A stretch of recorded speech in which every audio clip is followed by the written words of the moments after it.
Good evening friends, welcome back to our channel. বহুদিন পরে আবার এলাম, কারণ হচ্ছে একটা কাজের মধ্যে আটকে ছিল টুম্পার। আমি তো এডিটিংটা এখনও আটকে আছে। আর মানে যত দিন যাচ্ছে যত ওই চক্রবিহুর মধ্যে আস্তে আস্তে আস্তে আস্তে ঢুকছে, ওখান থেকে বেরোতে পারছে না। আর এডিটিংটা তো আমি সেরকমভাবে পারি না বলেই করিনি, এটা হচ্ছেও না। আর হচ্ছে এখন আজকে আমাদের একটা ইনভিটেশন আছে, আমার বন্ধু তার ছেলের জন্মদিন। যদিও জন্মদিনটা অনেকদিন আগে হয়েছে, ওদের রিসেপশনটা আজকে করবে, তো ওখানে যাচ্ছি আমি, টুম্পা, ছেলে। আমি তো পড়েছি ক্যাজুয়াল, আর এই যে টুম্পা রেডি হচ্ছে। আমিও ক্যাজুয়ালি পড়েছি, যাবো তো বাইকে। এবার বিষয়টা হচ্ছে যে কি বলে, ঠান্ডা আমার ইয়েতে প্রচণ্ড লাগে বাইকে, কিন্তু ওদের ওখানে বাইকেই যেতে হবে, যার ফলে বাইকেই যাচ্ছি। আর হচ্ছে আজকে মিটিং ছিল একটা, যেইটা পড়া ছিল ওটাই পড়ছি, মানে চুড়িদারটা ওটাই পরেছি নিচে। এখন আর কে দেখবে আমার কোনো রকম। এতক্ষণ মিটিং সেরে এসে বাড়িতে এসেও এতক্ষণ ধরে কাজ করলাম, করার পরেই এখন কটা বাজে গো? 8টা না? 8টা বাজে না? 8টা বাজে। এই এখন কাজটা শেষ হয়নি এখনো। আর এই যে অভিধান হ্যাঁ, মোবাইল নিয়েছে, শাহরুখ খান হয়ে গেছে। ব্যাপারটা হচ্ছে কি, ছেলেকে আর একদমই টাইম দিচ্ছি না। আমি ভেবেছিলাম যে আমি বলেছিলাম যে তুমি চলে যাও, মানে ওকে বলেছিলাম তুমি নিয়ে যাও, আমি একটুখানি রেস্ট করি, আমি পারছি না, আমার প্রচন্ড কষ্ট হচ্ছে।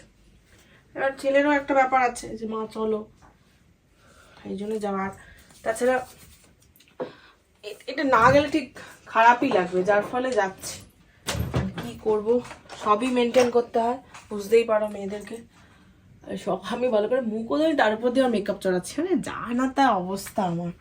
তো তুমি মেকআপ পড়ো, আমি ওদিকে ছেলেকে আর একটু রেডি করে নিই। ঠিক আছে, চলো। 8:30 বেজে গেছে, আর আমরা এই জাস্ট মানে বেরোবো, মানে সব হয়ে গেছে। ওকে শুধু মোজাটা পরাচ্ছি, আমিও মোজাটা পরবো অবশ্যই। তারপর বেরোবো। গিফটই কেনা হয়নি, মানে বললো না, সময় একদম কিচ্ছু করে উঠতে পারছি না। ঘর দৌড়ের যে অবস্থা, দেখলে এবার তোমরা পাগল হয়ে যাবে। দেখো এই ঘরের কি অবস্থা, এই ঘর তো তোমরা দেখতেই পাচ্ছ। এই ঘরে মানে যাচ্ছে তাই, এইসব আরও তো কাগজপত্র একটু গুটানো ছিল, মানে আছে। আর এইখানে মানে কোনো জায়গা আমার ঠিকঠাক নেই, কোনো জায়গা, সব জায়গায় গন্ডগোল, ইভেন রান্নাঘরটাও। মানে কি বলবো না, কান্না পাচ্ছে। একটু আগেই বলছিলাম যে আমার নিজের ঘর দেখে নিজেরই কান্না পাচ্ছে।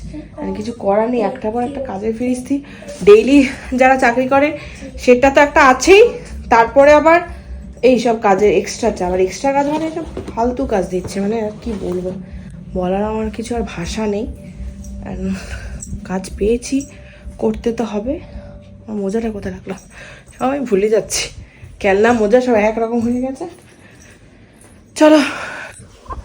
আমরা প্রথমে বুঝতে পারিনি যে এত বড় অ্যারেঞ্জমেন্ট হবে, এটাই দেখছি ভালোই অ্যারেঞ্জমেন্ট হয়েছে, বেশ বড় সড়ো অ্যারেঞ্জমেন্ট হয়েছে। যে ওদের এটা হচ্ছে গেট, এটা এর আগে তোমরা দেখেছো।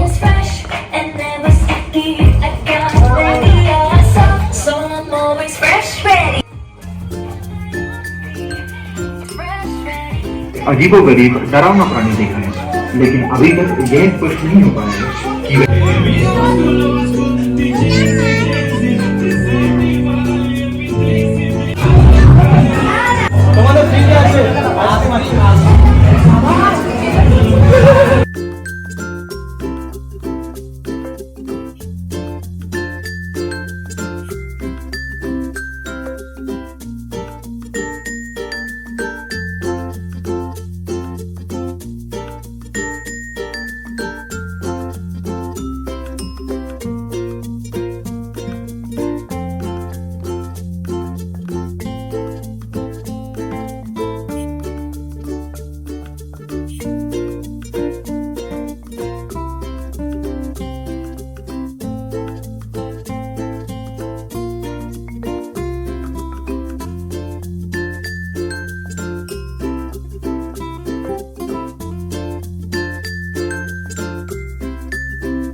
তো এখন বাজে 8টা, একটু লেট হয়েছে কিন্তু মোটামুটি সবাই রেডি। আমরা এখন যাচ্ছি বিয়ে বাড়ি। এই যে আমাদের অভিধান, আর এই যে টুম্পা,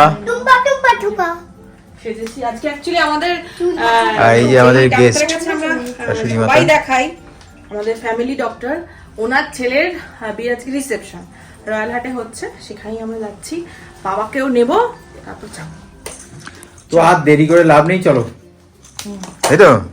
আর এই যে ইনাকে 3বার সাজানো হলো, 3বার সাজানো গুজানোর পরে 3বারই আবার ড্রেস চেঞ্জ হলো। আর এই চোখটা কাটুন করছে।